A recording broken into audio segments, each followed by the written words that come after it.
Hello and welcome to the May 17th edition of Ukraine Without Hype. I'm Anthony Bardaway, here with Romeo Kukretsky. How you doing, folks? If you've been following us on social media, I'd just like to make this announcement. We are now on pretty much all the social medias, YouTube, TikTok. That's all of them. That's all of them, folks. Twitter, Facebook, TikTok, and YouTube. So we're on all the things. I've also been doing a promotion push of taking the last about month's worth of episodes, putting them into clips, and sharing them.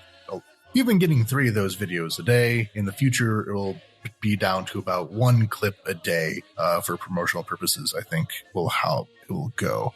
Now that we caught up on some of that. And also, if you go to the Patreon, I recently put up a explainer video on how to make pickles, getting some good feedback from that. So if you join at any level at our Patreon, patreon.com/Ukraine Without Hype, you can get that pickle video. I had previously done a what do I pack while going in the field video.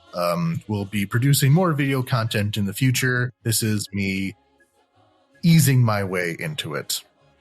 So into our episode for this week. It will mostly be about the multiple Russian offensives throughout multiple parts of the front line, including increased attack on Kharkiv. There are 2 assassination attempts recently, one against Zelensky and one against Slovak President Fico. There was another shakeup in the Russian government and command structure, as well as protests in the Caucasus, updates on Georgia as well as Armenia. And then wrapping it up with Eurovision to give us a nice soft landing. Well, considering the controversy at Eurovision this year, or almost every year, to be honest, but this year especially, I'm not quite sure how much of a soft landing it'll be. Whatever. Eurovision's political. Get over it. But we'll begin by talking about the recent power outages. Kyiv, as well as several other cities in Ukraine, are now on scheduled power outages. Not as severe as they were the winter before last, but it exists. As of today, I know that the power will go out from 7 p.m. to midnight. Last night, it was out from midnight up and through the morning. These outages are currently set for all of Ukraine. At least according to the power company. So while some of the cities I think will probably have permanent or at least semi-permanent outage schedules, the ones that we've faced this week are technically affecting the entire country. Yeah, so this is the result of Russia's targeting of a significant amount of Ukraine's power generation infrastructure.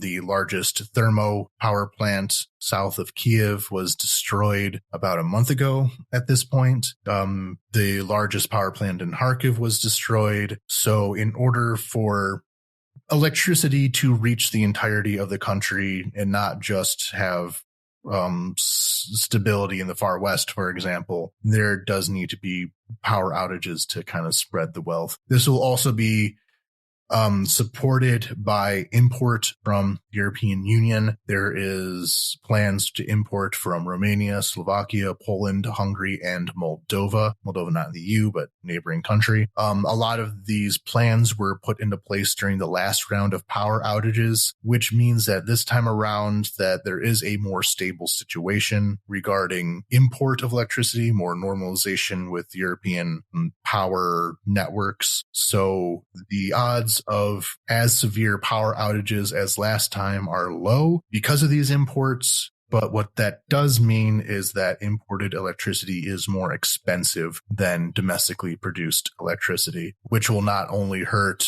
normal consumers, but also will make industry more expensive.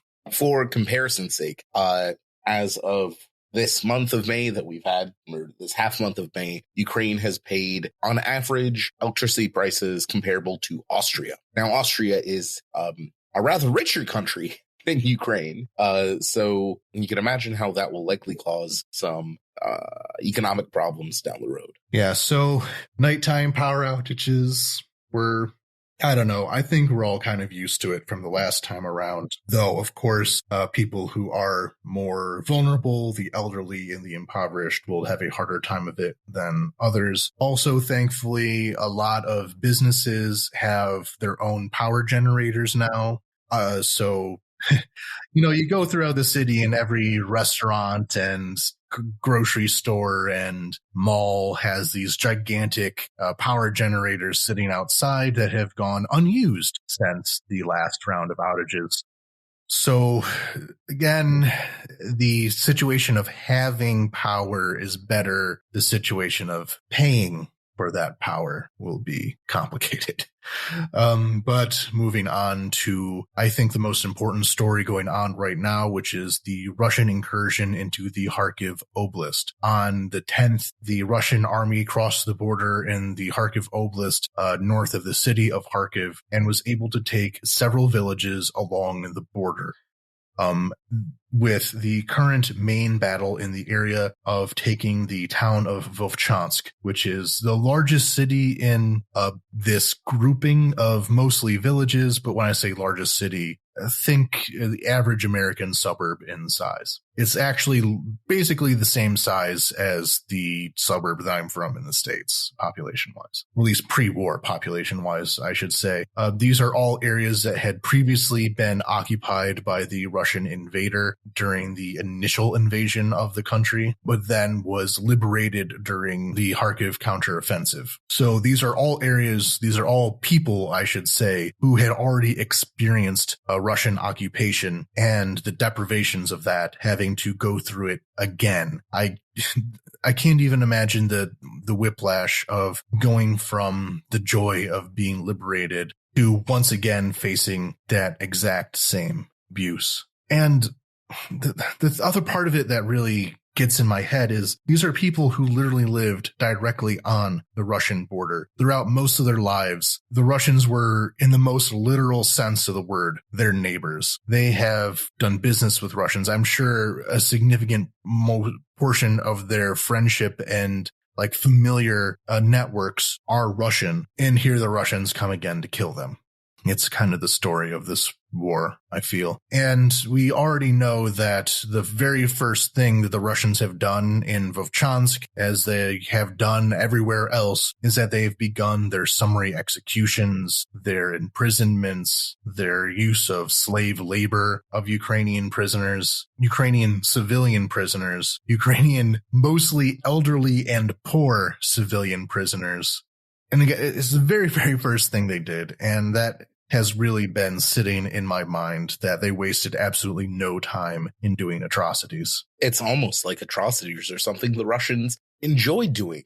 Yeah, and go out of their way to commit. Yeah, I made this post on Twitter. This is why they're doing it. They want the opportunity to do atrocities. That's what they're in it for. So far, evacuations from this area have been underway. The army holding off the Russians in Vovchansk is buying time for the city to be evacuated. But keep in mind, the last people to be evacuated in any circumstance are, again, these very poor elderly people who have nowhere to go in many cases and limited resources in order to relocate with. So the people being evacuated now, as I said, are already the people who had before not been evacuated or had to return to their homes because they had nothing else. So the resources of people to evacuate are very, very low. Please support any charities or foundations helping them out. Meanwhile, the city of Kharkiv is being bombarded severely. We're recording on Friday. On Thursday, throughout the entirety of the day, there are multiple salvos of multiple rockets against the city of Kharkiv. It is under severe bombardment at the moment. And overall, the Russians are trying to make life in Kharkiv Oblast hell. Explicitly, the Russians have said that they intend to make Kharkiv unlivable, which does not bode well for their near-term plans for the city. Yeah, we are getting some intelligence. Budanov has said that he does not expect this offensive to necessarily be targeted at the city of Kharkiv itself. not really a dedicated push to take Kharkiv, but rather a way to spread Ukrainian forces thin. So any Ukrainian soldier that is being used to defend Kharkiv right now cannot be used to defend the Donbass. And at the moment, the Russians have better manpower supply. They have more munitions. They have more stuff to spread around, while the Ukrainians have to make hard decisions about where to put things. This is notably an inversion of the situation during the Kharkiv and Kherson of counteroffensives, where the Ukrainians were able to force the Russians to make decisions and in doing so give up territory. This time around, the Russians are trying to do the same thing to Ukraine, where at some point Ukraine will have to decide that this specific area cannot be defended as well in order to defend other areas better. And those areas that are defended less, the Russians will take more ground. And that's just what's about to happen. Budanov also said that the intelligence is also saying that the Russians will also make an incursion into Sumy Oblast at some point in the near future to do the same thing. Whatever is being used to defend Sumy is not being used to defend Kharkiv, is not being used to defend Donbass. Now, in the meantime, the Russians are taking extremely heavy casualties during all this. Severe losses of equipment. Some of the highest casualty rates of the entire war are happening right now during this Russian push in multiple directions, but they think that they can swallow those losses. I guess it's useful to give some context for this offensive right now. One thing, I think the most important thing as an American is to say that the Ukrainian forces have not yet received as much of the American equipment as they would hope for. This is after half a year of having no American assistance promised to them. And since the beginning of this year, none actually delivered. So as we've said over and over in all of our episodes covering the battlefield context, this is all in the context of being supply starved by the United States and specifically by the Republican Party. So that is who I put the majority of the blame on. Compounding this problem is the prohibition that the Americans have put on Ukraine using American-supplied weaponry and equipment to attack into Russia's borders. Well, this invasion into Kharkiv is coming directly from Russia's borders. There is no way for Ukraine to effectively defend Kharkiv right now without being able to attack Russian positions on their side of the border.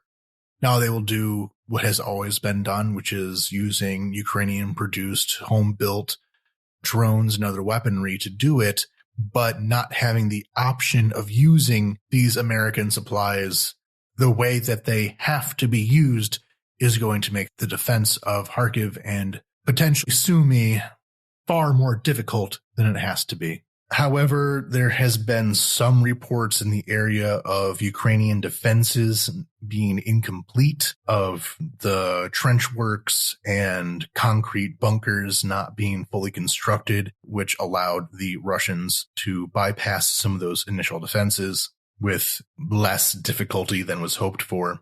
And I just want to say that be very careful with these reports. It is often the case that when you talk to frontline soldiers, they are hypercritical of the situation in their specific sector, in their specific position. So my guess is that at least one defensive position, there was a lack of defenses because of, corruption or whatever the case may be. And that was then extrapolated into being a larger story because it seems as though the more significant defenses set back further away from the border and not directly on the border were more extensive and better constructed. So yes, this could be a severe problem that needs to be looked into, but also there has been a trend throughout the war of taking reports of localized problems and assuming that they are entirely systemic. And that is not always the case. So maybe not. It definitely deserves investigation. Now, I will say that some of the kind of criticism that you'll only now starting to hear bubble up from the Ukrainian speaking world is the overall kind of structure and management of military. One of the very common critiques is it functions like a Soviet military with all the attendant paperwork and red tape and bureaucracy and worthless stuff that probably shouldn't be still operating. And I will say that is, judging by just what I've heard, I will say that does seem to be an accurate assessment. One of the big fears after the former head general, the commander-in-chief Zelensky, was replaced by Syrskyi, was that Syrskyi was this more traditional Red Army officer type. It kind of does seem to be the case, as people keep saying, a small Soviet army will not defeat a larger Soviet army. And while I don't think we are exactly functioning as a pure Soviet army, there have definitely been massive innovations and strides, especially in integrating drones into operational field work on different levels. But the bureaucracy is still there. The officers still often have a very Red Army attitude to things. The commanders in the field often don't have the latitude to work as freely as perhaps a NATO counterpart would. But these are ultimately... None of that matters if we don't have enough guns or munitions or bullets, whatever metaphor you want. All of those issues are pretty easily resolved when the army actually has the supplies it needs to operate. The reason officers would fall back on these kind of outdated Red Army methods is because they have to make do with what they have. And in order to kind of minimize the mistakes they make, they're going to fall back on the training they already know. That's just kind of how humans work. So without the correct armaments and the correct amounts, the Ukrainian military has to function based on what it already knows, which is, of course, Red Army stuff. And that is a criticism you can make. But when anyone else makes it, I typically discount it because, quite frankly, none of this would even be a tenth of a problem that it is if the military was adequately supplied. I think that always deserves a larger discussion, but I'll just continue with the state on other parts of the front line. On the Avdiivka front, the Ocheretine salient, the one that we talked about last time around of Russia kind of forcing its way through a breach in the Ukrainian defenses, that salient has not progressed much further in, I guess you can say, the x-axis or going straight, but it has been thickened and reinforced. Meanwhile, a bit south of that to the immediate west of the city-ish, slightly north. In the previous episodes, I had talked about these rivers and reservoirs that were proving to be a little bit of a speed bump for the Russians. They have mostly gotten past at least the first of these. There are larger ones behind it. Although I'm not so concerned with that direction because, again, like I said, previous episodes, there's not a whole lot in that direction besides farmland for quite a few kilometers. Chasiv Yar, the Russians have slowly creeped their way to hold a pretty large amount of the eastern bank of the canal to the east of the city, which is the main geographic barrier to their advance. And if we look at Robotine, the location of the last summer's counteroffensive, the Russians have been also attacking in earnest there. And though the Russians have claimed they have taken the village of Robotine, they have made this claim over and over again, and it's never been true yet, and it's not true now. What does seem to be the case is that a larger percentage of the village has been made into a gray zone, meaning that neither side controls it, but is a battlefield that, bit of rubble to bit of rubble changes hands with relative frequency. So that is the situation on the front there. In the same speech where Badanov talked about the situation in Kharkiv and Sumy, he said that the situation was critical, meaning that something bad could easily happen if there's a change up in the current situation. It can very, very easily go much worse than it currently is. We are still maybe a month or two away from having proper supply from the Americans. And until then, the Russians are going as hard as they possibly can in order to take advantage of this window of opportunity. So stay tuned on that. The next topic is 2 assassination attempts against national leaders. And the first was against Zelensky. So there was a discovered plot in the State Guard Service where 2 colonels in the state, basically the Ukrainian equivalent of the Secret Service, the bodyguards of the presidency and surrounding state officials. But my wife's first boyfriend is a member of the State Guards, though I've not looked into his status post-assassination. I might want to do that.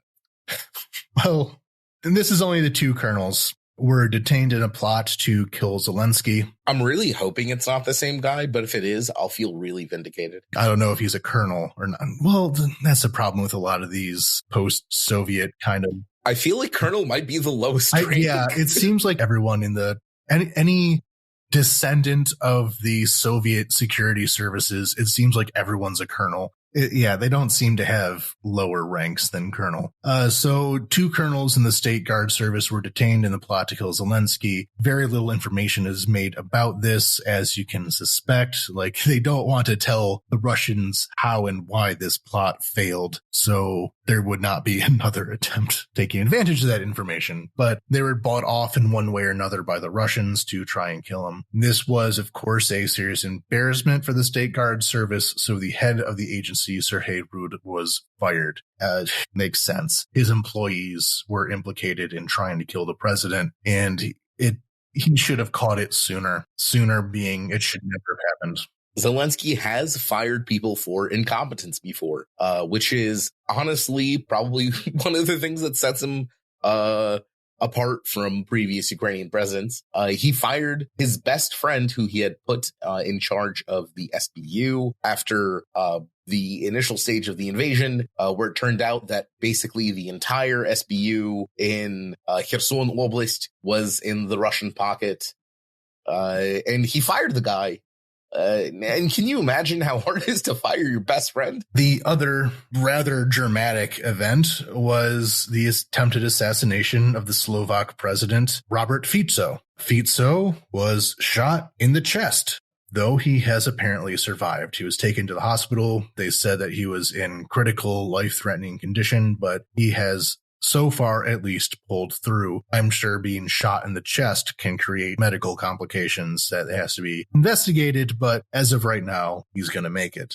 And this immediately led into why someone would do this. Interestingly, the Russian disinformation networks had, within minutes of the assassination attempt, was flooding social media by saying that he was assassinated for standing against the World Health Organization and its attempts to vaccinate everybody with whatever anti-vax conspiracy theories you can think of. So the first disinfo attempt was an anti-vax thing, whatever. But as more information about the attempted assassin came out, quite frankly, I'm very confused of what his politics are.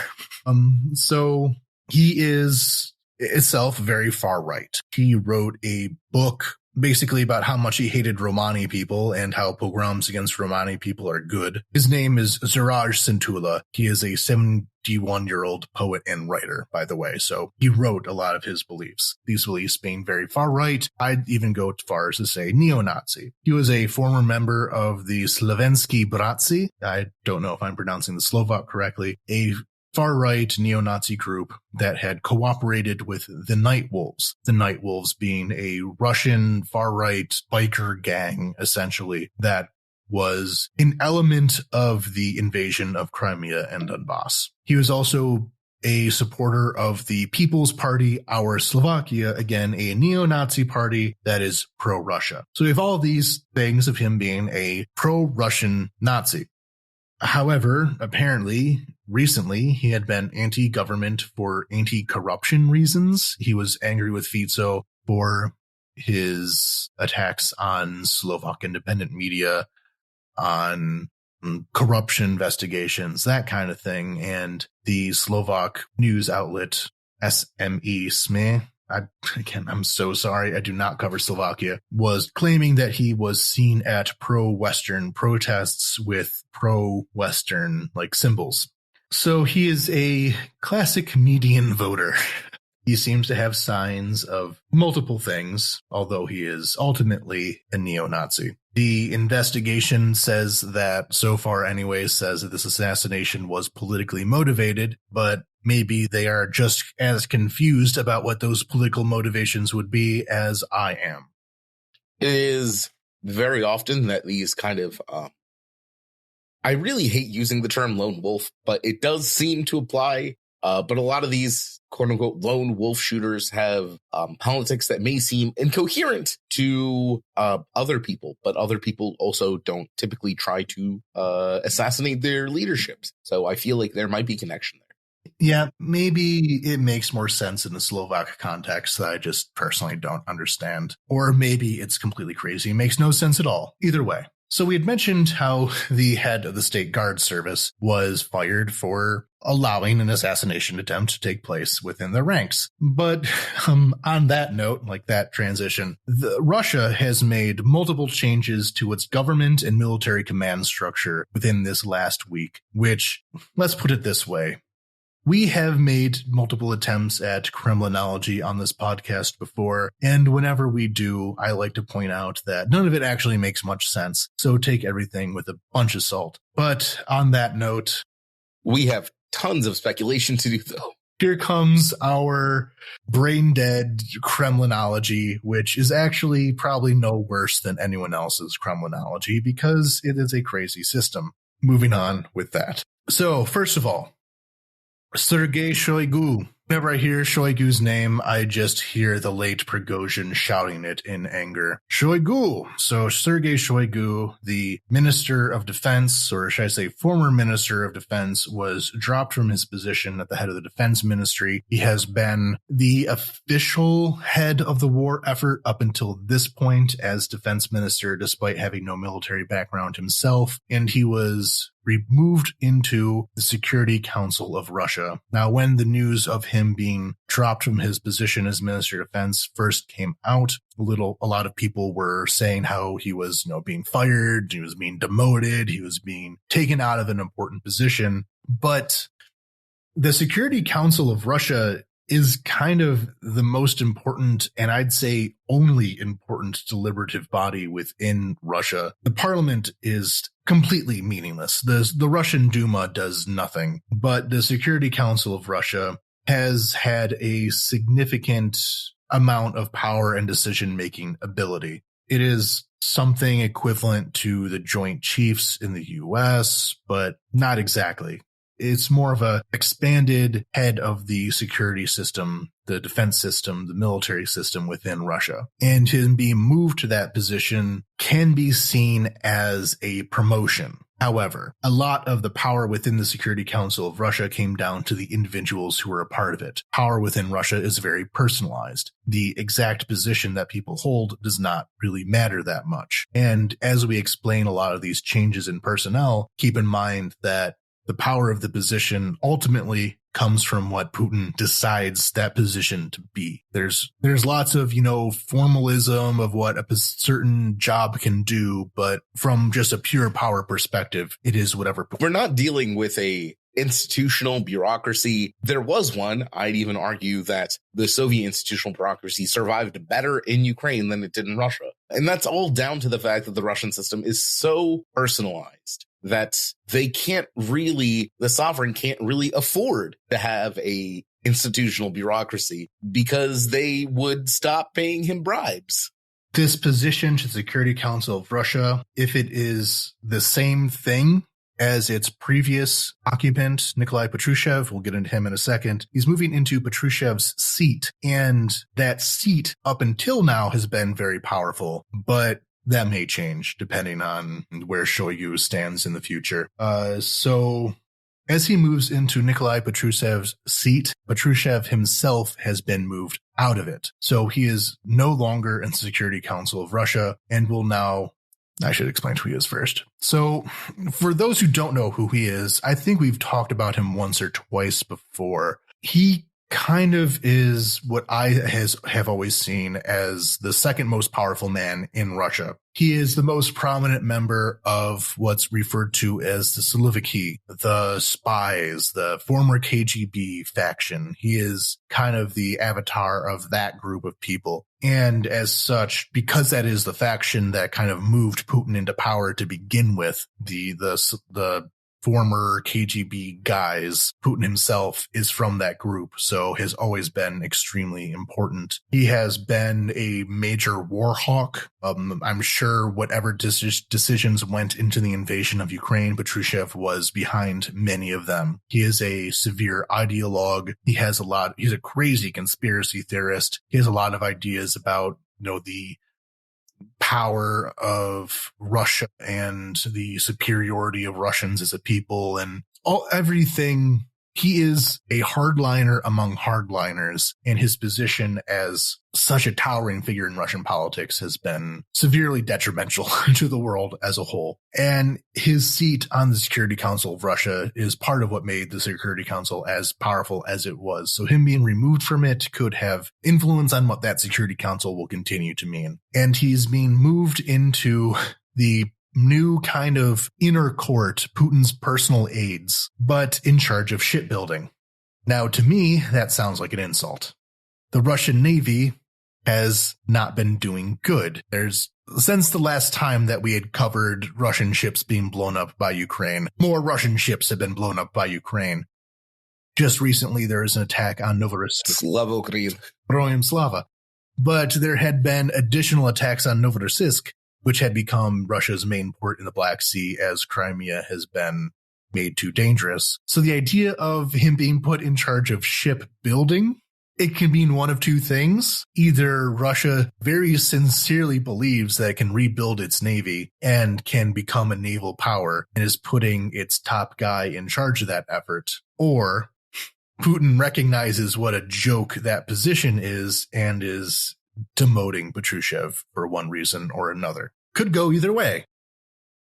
But this idea of personal aides to Putin was also brought on with Alexei Dyumin. Dyumin is being made a personal aide on the military-industrial complex. And when we get into the replacement for the defense ministry next, we'll get more into that. But Dyumin is coming out of the presidential bodyguard.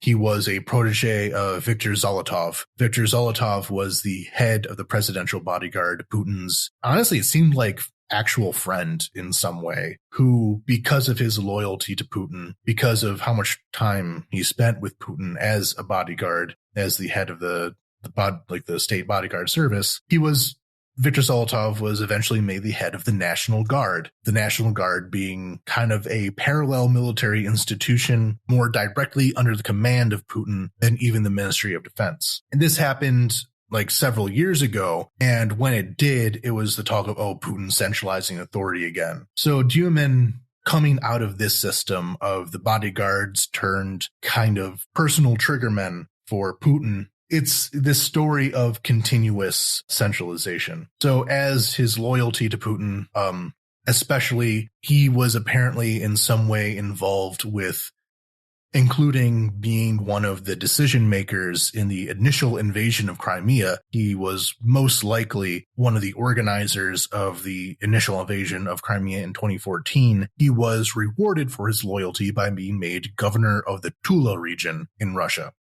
kind of taking this kind of personal loyalist of Putin and putting him in command of kind of one of the more important regions of Russia. And as governor of Tula, Dyumin was seemingly the guy who was negotiating with Prigozhin to make the Wagner rebellion go away. So as Prigozhin had, tried to capture Shoigu and was marching on Moscow, the official story was that the mediator between Wagner and the Russian government was the Belarusian dictator Lukashenko. That always seemed weird. In the background, it seemed like it was Dyumin, because he was this kind of Russian nationalist. He was connected to the Wagner group in his own ways and was able to be a go-between. And his promotion here to personal aide of Putin can be seen as partially a reward for putting down that rebellion. And between these two, between Patrushev and Dyumin being made personal aides, it seems as though Putin is not only centralizing power into the presidential office, but within the presidential office, another even more inner circle of people directly answering to him personally without the traditional, even in name only positions of being minister of this or that. So now, if I was to do some criminology, I'd certainly say that when the dictator starts personally assigning people he knows and are his friends, literally his bodyguards, to positions they are likely very unqualified for, that not all things are not well in paradise. Yeah, so he was groomed by being made governor of Tula. So he was put in charge of, executive power in that region. But it's all just a pipeline of grooming people for power. And interestingly, he is another person whose name had been kicking around as being a potential successor to Putin. But I want to get into that in a second with the next guy who is much more likely as the successor of Putin. So the next change in command was with Shoigu out as defense minister. The new defense minister is Andrei Belousov. He is an economist, trained economy guy, a Keynesian guy who believes in the use of government authority to kind of boost a capitalist system. And what is extremely obvious here is that by replacing Shoigu, who was notoriously corrupt, notoriously incompetent, really just a toady, with someone who is more of an economic mind, what they are trying to do is to basically tighten up the military-industrial complex, like by how they're taking Dyumin and making him the personal aide on the military-industrial complex. They're also taking the Ministry of Defense itself and making it very focused on military production and transforming the country's economy in order to facilitate military production. A very large percentage of the Russian economy right now is being dedicated to the military, to the war against Ukraine. And that has produced some cracks, although they have been relatively okay at patching them up with no help from our Western partners who have allowed Russia's sanctions to leak like a sieve. But there have been some competent economic choices made in Russia in order to make the effect of sanctions not as bad as they could have been. And by picking this economist and tasking him with really getting the Russian economy ready for the long haul. This is an attrition war, and their focus right now in Russia is to increase defense production, to decrease some of the waste and corruption that takes place within that system, which is severe, and really digging in for the long haul. And reducing corruption is actually one of the reasons Putin has to resort to using people like his ex-bodyguard. Because the only way, really, that a mob boss can make sure his lieutenants aren't stealing from him is by sending a trusted right-hand man to watch them count the money. Which is precisely kind of what we see here. Putin needs the economy to shape up. He can't quite afford as much corruption as the Russian Silviki class is used to extracting. So, and he can't actually ask anyone to be less corrupt because the thought of that is just laughable. So he kind of has to put people in charge that he can rely on to count the money for him. And the other thing with Andrei Belousov is that he does seem like someone who has been groomed for power. He had been deputy prime minister at one point. At one point, he had been acting prime minister even.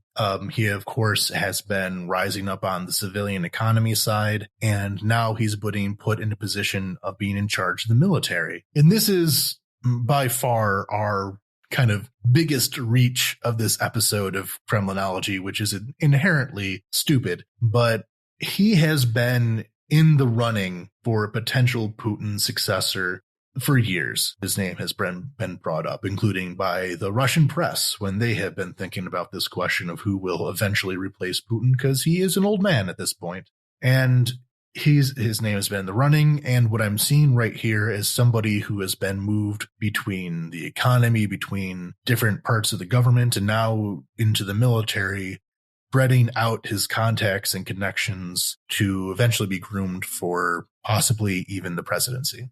So keep an eye on this guy. Duman is another person, the aide to the military-industrial complex, the bodyguard, the guy who was involved in Crimea, that guy. His name has also been floated as potential successor. And if you look at Patrushev, he's probably too old for that kind of thing now, but he has definitely been in the position of kingmaker.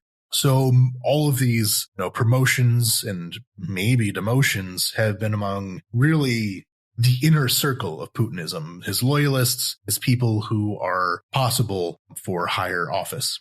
So Putinology itself is getting the turn here. And this last one that I want to talk about is purely speculative.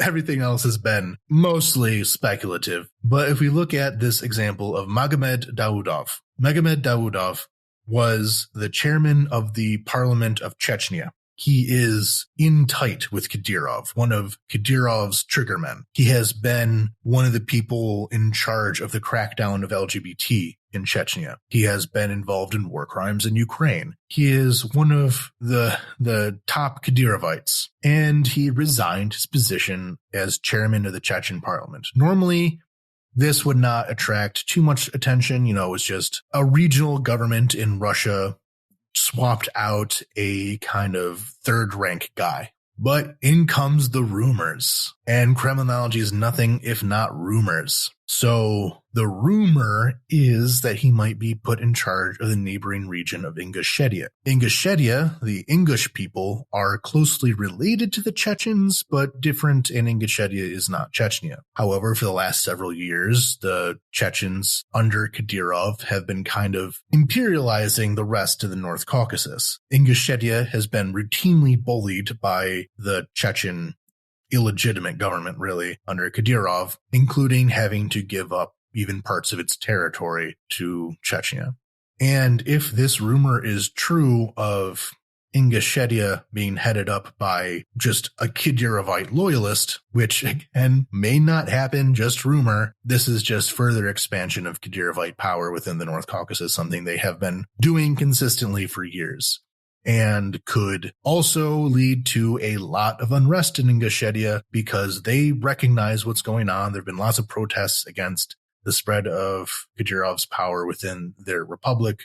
And if this turns out to be true, it is really a red line that is crossed, and Ingushetia will only be further victimized by Putin through Kadyrov. That is our highly speculative Kremlinology segment. And moving on to protests in the Caucasus region, the South Caucasus region, as opposed to the North Caucasus, where Davudov is doing his thing. And first, last episode, we talked a lot about the Georgian protests. It was our title segment last time around. And things have not necessarily changed so much within the last week, so much as they have gotten more severe. So huge percentages of the Georgian people have been on the streets. The day after we released that episode, the reported count for number of people protesting in Georgia was 300,000. Keep in mind, this is a country of roughly 3 million. That is 10% of the country of Georgia was protesting that one day. Yeah, this is no small thing. The Georgian people are very, very mad at the Russian law, as we've described last episode, in attempt to crack down on Georgian civil society. In response to this, the police have gotten increasingly violent. The tactic of the police seems to be to pick out one person and send like 30 cops after that one guy and beat the hell out of him. There's been lots of videos of this exact thing. And afterwards, this one protester who just got the hell beat out of him by 30 cops, his face would then look like hamburger meat, beaten all to hell. And of course, this only fuels further protest because, like Maidan, the initial cause of the protest isn't what got people as angry as it was the police response. The protest is always what makes these things spin out of the control of the government. So far, however, one thing that Ukrainians have been commenting on in reference to these Georgian protests is that the Georgians have thus far committed themselves to nonviolence. During Maidan, when police violence reached the levels that we're now seeing in Georgia, of them using basically hired thugs to beat people up as well. What Ukrainians did was they formed sotnayas. It means hundreds. In traditional Ukrainian military formation, it was always the sotnaya as the main unit that things were based around. That's where the name comes from. Hundreds. It's also where the word heavenly hundred, the people who died on the Maidan, where that comes from. It wasn't literally 100 people. You can kind of translate it as more like, heavenly unit, more so than literally 100 people. It was close. It was a little bit over 100 people. But anyway, so the Georgians have thus far resisted the idea of forming these self-defense units, Ukrainian-style sotnayas, because they do not want to escalate the violence of the protests. From a Ukrainian perspective, this criticism has been that Ukrainians were able to form these self-defense units. But if you look at Belarus, who had similar protests and did not form self-defense units, Ukrainians won, Belarusians lost. And that is a very important factor here, at least from the Ukrainian perspective. And by Georgia resisting forming these self-defense units, they're kind of dooming themselves if the police become more organized and are able to clear them off the streets. However, I will say this on the Georgian side. The Georgian government is not the Belarusian government. It's not even the Yanukovych government. They are not able to sufficiently kind of consolidate their power. They have, up until now, at least presented as liberal-ish. And the Georgians believe that the different set of circumstances in Georgia do not justify the use of more counter violence against the police, as was the case in Ukraine. I'm sure this is a major debate that's happening in Georgia right now. I don't want to step on their toes, but that is, from the perspective of being in Ukraine, knowing Ukraine's history, something very much to keep in mind. Meanwhile, like I said in our Georgia summary, the Georgian government is really hammering more and more down on this idea of social conservatism, of how the protesters are, gay Sorosites trying to ruin the country in whatever reason or another.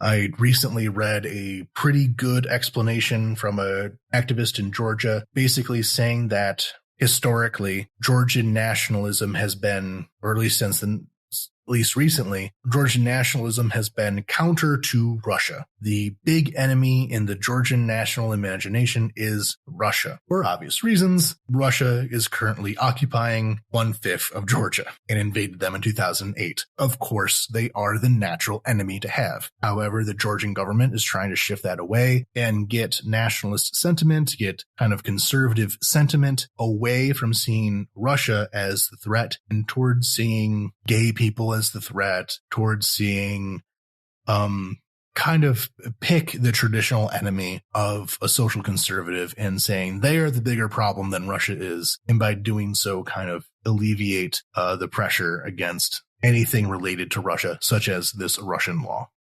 Yeah, why? Don't look at the people who, bombed you and killed you and came within 40 kilometers of leveling your capital city. No, they don't matter at all compared to the threat that your kid might kiss a boy once. Oh no, that's the real threat to your livelihood. Not the giant empire that's literally waging a fascist war of colonization as we speak. Not those guys.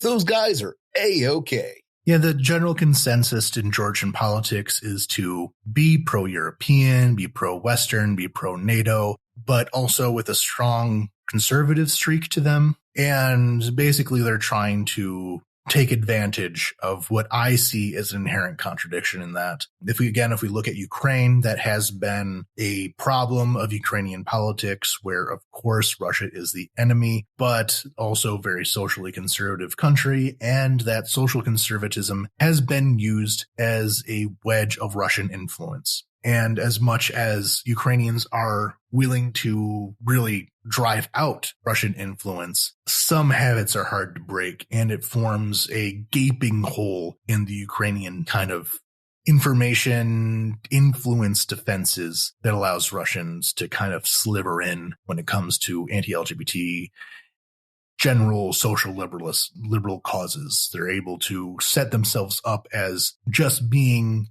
in favor of traditional marriage, but what that actually is just a Russian influence op. Look at America, that's what's happening there as well. Look at Orban. This is a repeated motif of using conservative rhetoric, conservative causes as a wedge for hostile foreign influence. The other protest we can look at in the Caucasus is in neighboring Armenia. I don't have much prepared on this, but I did feel that it was necessary to bring it up anyway, which is that recently the Armenian government agreed to surrender 4 villages to Azerbaijan on the Armenian-Azeri border.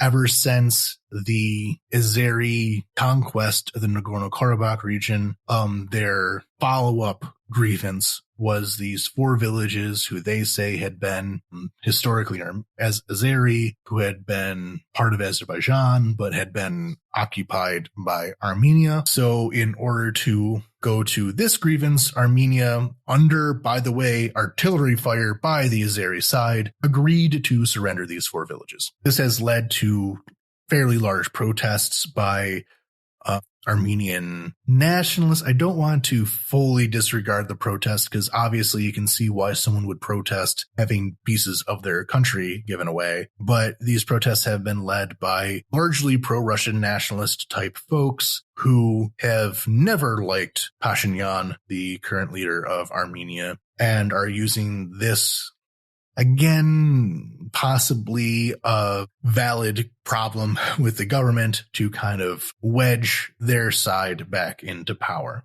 And our last topic to kind of take away from the seriousness of all this, Eurovision. Every year, the Eurovision Song Contest takes place where representatives of the European Broadcasting Union, mostly European countries plus Israel and Australia, compete to see who has the best, usually Europop song, but not always necessarily. Ukraine has historically done extremely well in this competition. The country takes the competition quite seriously. A lot of the people from Ukraine who compete at Eurovision come back to have very successful careers in Ukraine.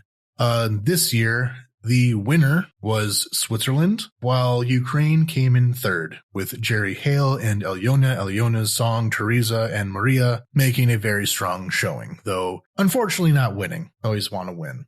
The previous Eurovision from last year was supposed to have been hosted in Ukraine because Ukraine had won the competition before that, but because of the war and the safety concerns thereof, it was instead co-hosted by the UK. So a yet another win in such close proximity to each other would have been pretty cool, but unfortunately not. The Ukrainian participants were put into the second slot of the night, which is historically considered the death slot of Eurovision. Basically, when people vote, there is a recency bias, so people who go first often do very poorly in the voting. Usually pretty close to dead last is where the number 2 slot goes, but this time around, they're able to get third place, which completely broke all precedent at Eurovision because Ukraine is just that awesome. There was, of course, a lot of behind-the-scenes political scandal. I don't feel like getting into it because Eurovision politics is mostly kind of silly. It is an inherently political contest. Look, it's just American Idol. It is just American Idol, except it's set in Europe, and it's technically not for profit, I think. But in all other respects, it is American Idol. It's a country versus country competition, which is where the politics come into play. So it's not really American Idol. And the American Idol is just people. Eurovision is countries. And when you bring countries into anything, it becomes about politics. There was a lot of wanting. All right, fine. It's a high school glee tournament. Sure. And Eurovision is nationals. Sure. And much like the TV show Glee, it is often cursed. There was a lot of demanding that Israel be dropped from the competition because of the ongoing war in Gaza. Various competitors were part of wanting Israel be dropped from this competition. Trying to remember everything to say is impossible. It was a complete mess. It was a complete mess behind the scenes. But when people say keep politics out of Eurovision, they're kidding themselves. This year, the Ukrainian delegation was wearing free Azov defenders, like free the defenders of Azovstal who are currently in Russian captivity, release them. They're wearing shirts, free Azovstal defenders. And they were told that these shirts were too political, so they kind of had to like sneak them onto TV. In previous years, this had not been as much of a problem. There was basically last year's Ukrainian competitor was kind of singing about Azovstal. The song was called Heart of Steel. Stall. So it wasn't exactly a secret what they were trying to say. Before that, the Ukrainian delegation, they closed out their set by talking about the situation in Mariupol, like save Azovstal. So this has been a recurring theme this year because of the even more heated political climate at Eurovision. There was more of an attempt to block out Ukrainian attempts to talk about the war here. So everything spills over. The official line is Eurovision cannot be political, but that's impossible. So it's just a matter of how political you can be before they start to crack down on it. But next year it will be in Switzerland. And one funny observation I saw was that the Swiss competitor is non-binary and Switzerland is a neutral country. So they took perhaps the most politically charged Eurovision ever and chose the most neutral person they possibly could in order to win it. So Switzerland, the famously neutral country, will be hosting Eurovision next year. So that closes off our episode. We had a lot to talk about, a lot of things that were very speculative to talk about, a lot of updates to previous stories. But keep in mind, this situation in Kharkiv, the situation with power outages, continues to make support for Ukraine incredibly important. A lot of the defenders of the Kharkiv region are desperately in need of support, so please consider donating to buy drones, medical equipment, etc. for the defenders of Kharkiv. It's a very tough fight out now, just as it's a very tough fight in many directions at the moment. If you would like to support Ukraine more broadly, please go to our link in our description. The link tree there contains a list of various information sources and charities you can donate to. If you would like to support Ukraine Without Hype as a podcast, go to our many social media sites right now. If it is a social media site, we're probably on it at this point. No, I don't know if I can do even more. Blue Sky will have to wait, but search for us on your favorite social media site, so YouTube, TikTok, etc. Follow us there, like our videos, get that algorithm working in our favor. If you'd like to support Ukraine Without Hype financially, you can go to patreon.com/Ukraine Without Hype, where again, I posted our pickle video, and support us there. You can also join our Discord server. So I'd now like to thank our supporters. We got another small kind of trend in increased support, so thank you very much for that. So thank you much to Deborah Grazer, Randy McNerlin. The voices in my head are from Big Pharma, David Shepard, Giorgio, Ivana Kokoratskaya, Michael Drucker, Mike Perrone, Anna Karen Person, Anonymous, Barbara Stetchen, Dennis Napalm, Devi, Dimitri Litvin, Etienne Soleil, James Burke, Jan, Yanara, Jenny Louise, Kevin Alberton, Marguerite, Michael Wickman, PLM, Shieldwall, Silas Frank, T-Bart, Vivek, Adam Poppenheimer, Aidan McDonald, Alex Grochmal, Anastasia, Captain Technical, Chris Bennington, Daniel Spring, David Wall, Emily Bavona, Francois, Grace Krause, Had to Laugh, Jacob Holm, James Wise, Jared Bradley, Jerd, Julia Lindsay, Laura De Leon, Laurie, Halila, Levy Grove, Marianne, Matt Miller, Melissa Kaselko, Anonymous, Noam Hart, Paul Bailey, RDK, Sanjay, Scott Berry, Scott Gengris, Scott Tokayuk, Stuart Akers, Subtle Knife, Thomas Sobiek, Veronica, Victoria Leontaneva, and Wandering Lens. Thank you all very much for your support. And until next week, Slava Ukraini. Героям слава!